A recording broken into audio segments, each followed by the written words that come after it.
আমার জীবনে first time মুড়ি ভাজবো। কিভাবে ভাজবো, কি কি লাগে আজকে আপনাদেরকে পুরো ভিডিওটা দেখাবো।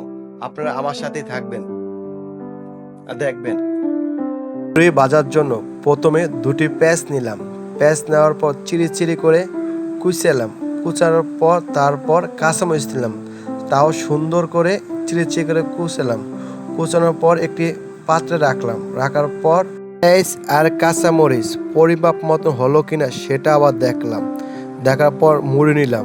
মুড়িটি সুন্দর করে জাকিয়ে নিলাম, কারণ ধুলাবালু যে না থাকে। কারণ মুড়ি ভাজতে গেলে যদি ধুলাবালু থাকে খেয়ে মজা পাওয়া যাবে না, বালু বালু লাগবে। তারপর রসুঘরে গেলাম, রান্নাঘরে গিয়ে তারপর চুলাটি ধরালাম।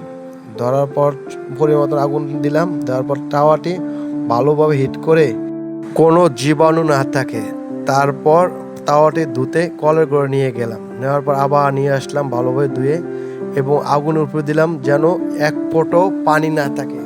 যদি পানি থাকে তাহলে যদি তেল দেই তাহলে পানি আর তেলে ছিটে মানুষের যদি হাতে পড়ে বা আমার হাতে পড়ে ফুসকা পড়বে। তার জন্য আমি একটি আগুনে তাপে দিয়ে পানিটি সুন্দর করে শুকিয়ে নিলাম। তারপর একটু আগুন কমিয়ে দিলাম।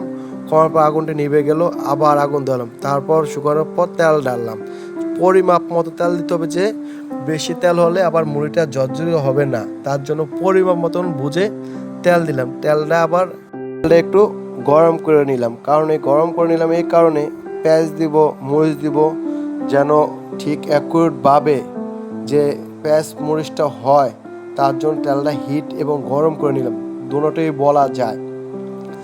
পরিমাণ মতন পেঁয়াজ আর মরিচ দিলাম। দেওয়ার পর চামচ দিয়ে আবার সুন্দর করে নেড়ে নিলাম, যে পেঁয়াজটা মরিচটা সুন্দরভাবে যে হয় সেটা বারবার খেয়াল করলাম এবং ভালোভাবে লাড়তে আসি। লাড়ার পর দেখেন কত সুন্দর করে দেখা যায় পেঁয়াজটি এবং মরিচটি, অসাধারণ, কি সুন্দর। আপনারাও এই সিস্টেমে ভাজতে পারেন। আগে পেঁয়াজ এবং মরিচ দিতে হবে, কারণ পেঁয়াজ আর মরিচটা যদি ভালোভাবে হয় সেই দিকে খেয়াল রাখবেন। তারপর দুটো ডিম নিলাম। নেওয়ার পর ভেঙে দিলাম এবং আরেকটি ডিমও ভেঙে দিলাম। পেঁয়াজ মরিচ এবং তেল ডিম ভেঙে সুন্দর করে একটু নেড়ে নিলাম, এবং ডিমটা যে ভালোভাবে হয় এবং পেঁয়াজ মরিচটাও ভালোভাবে হয় সেদিকে খেয়াল রাখতে হবে, যেন কোনো সমস্যা নয়। এবং লাড়ার কতন পর চিনি দিলাম সামান্য। চিনি দিলে ডিমের পেঁয়াজের সাথে মিক্সার হবে, খেতে খুব সুস্বাদু হবে। আপনারাও বাসায় এরকম ভাজতে পারেন এবং খেতে পারেন, এবং খুবই ভালো লাগে, সুস্বাদু মুড়ি ভাজা জিনিসটা। যারা যারা খেয়েছে তারা তারা জানে এরা সুস্বাদুরা কী রকম। তারপর আবার সুন্দর করে লাড়তাছি যেন চিনিটা একটভাবে প্রত্যেকটা জিনিসের সাথে মিশে যায়। লাড়ার কতনোর পরে মুড়িটা নিলাম, নিয়ে পর আবার ঢেলে দিলাম মুড়িটা। ডালার পর আবার সুন্দর করে লাড়লাম যেন মুড়ি ডিম পেঁয়াজে একটভাবে চারোদিকে যেন ভালো হয়। তার জন্য সুন্দর করে লাড়তে আসি, যে কোনো সমস্যা নয়। আর মুড়িটা জর্জরে করতে হবে, একটু তাওয়ার উপর একটু হিট করে, এবং একটু চিনি দিলাম। এবং মুড়ি এবং ডিম যে অ্যাকুরেটভাবে তেলের যে ভিজার আছে এবং মুড়ির সাথে অ্যাকুরেটভাবে ধরে রাখতে পারে সেজন্য চিনিটা দিয়ে দিলাম। দিয়ে সুন্দর করে নেড়ে নিলাম। লাড়ার পর দেখেন কত সুন্দর দেখা যায়। আপনারাও ভাজতে পারেন, বুঝতে পারলেন? এরকম করে মুড়ি ভাজলে খুবই সুস্বাদু হয়। কি করবো, বাসায় কেউ নাই, খুবই খিদা লাগছে, সন্ধ্যায় কী খাবো, ডিশও নিলাম, একটু একটু মুড়ি ভেজে খাই।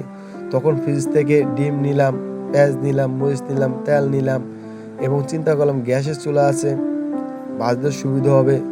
তার জন্য সব কিছু নিয়ে এখন সুন্দর করে ভেজে রাখ করলাম। এরপরে ভাজার পর একটু ঠান্ডা হতে দিলাম। দেওয়ার পর একটি বাটির ভিতর সুন্দর করে ঢেলে নিলাম, যে তাওয়ার ভিতর যে কোনো মুড়ি না থাকে। এবং জুড়োতে দিলাম, জুড়োতে দিলে কি হয়, মুড়িটা ঝরঝরিয়ে হয়। আর তাওয়ার উপর রাখলে যখন ঠান্ডা হয়ে যাবে আস্তে মুড়িটা মুড়ি ভাজা কত সুন্দর দেখেন। মুড়ি খেতে কি কত টেস্ট। আজকে নিজে হাত দিয়ে ভাজলাম।